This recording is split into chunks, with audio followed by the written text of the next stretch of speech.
అబ్బో ఇక్కడ కేజీ చీరలు కొంటే అర కేజీ చీరలు ఫ్రీ అంట. మంగళ్య షాపింగ్ మాల్ కేజీల్లో సేల్, టన్నుల్లో ఆనందం. ఆగస్టు 9న వైసీపీ తలపెట్టిన బీసీ రణభేరిపై TDP zonal coordinator Srinivasulu Reddy విమర్శలు చేశారు. బీసీల గురించి మాట్లాడే హక్కు వైసీపీకి లేదన్నారు.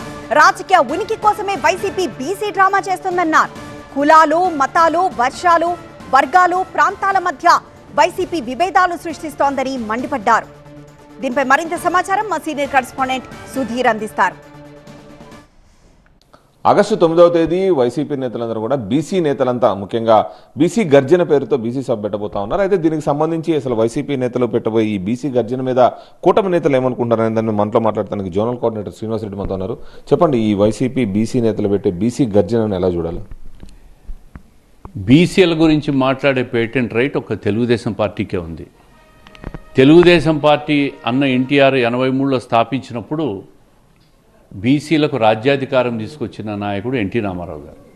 ఆ తర్వాత చంద్రబాబు నాయుడు గారు రాష్ట్రంలో ఉన్న ఎంతోమంది బీసీలను గుర్తించి వాళ్ళకు రాజకీయంగా కానీ, సామాజికంగా కానీ, ఆర్థికంగా కానీ అన్ని రకాలుగా కూడా ఎదుగుదలకు తోడ్పడింది తెలుగుదేశం పార్టీ. అది అన్న ఎన్టీఆర్ గారు, ఈరోజు చంద్రబాబు నాయుడు గారు, భవిష్యత్తులో లోకేష్ గారు.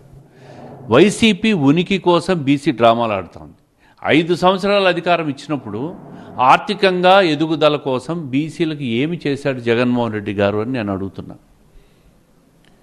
ముసలి కన్నీళ్ళు గారుస్తావా 2 సంవత్సరాల తర్వాత బీసీ గర్జన అంటావు, లేదంటే అక్వా అంటావు, లేదంటే మాయగన్ అంటావు, మావిగన్ అంటావు, రాయలసీమకు వచ్చి నీళ్లు లేవని మాట్లాడతావు, రాయలసీమకు ప్రాజెక్టులు కట్టడం లేదని మాట్లాడతారు. అంటే అధికారంలోకి వచ్చేదానికి అన్ని ప్రాంతాలకు పోయి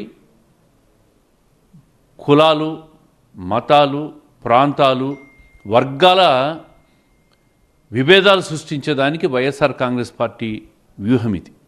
83 నుంచి తీసుకుంటే తెలుగుదేశం పార్టీలో ఎంతమంది బీసీలకు ఎదిగారు, ఆర్థికంగా ఎదిగారు, సామాజికంగా ఎదిగారు, రాజకీయంగా ఎదిగారు.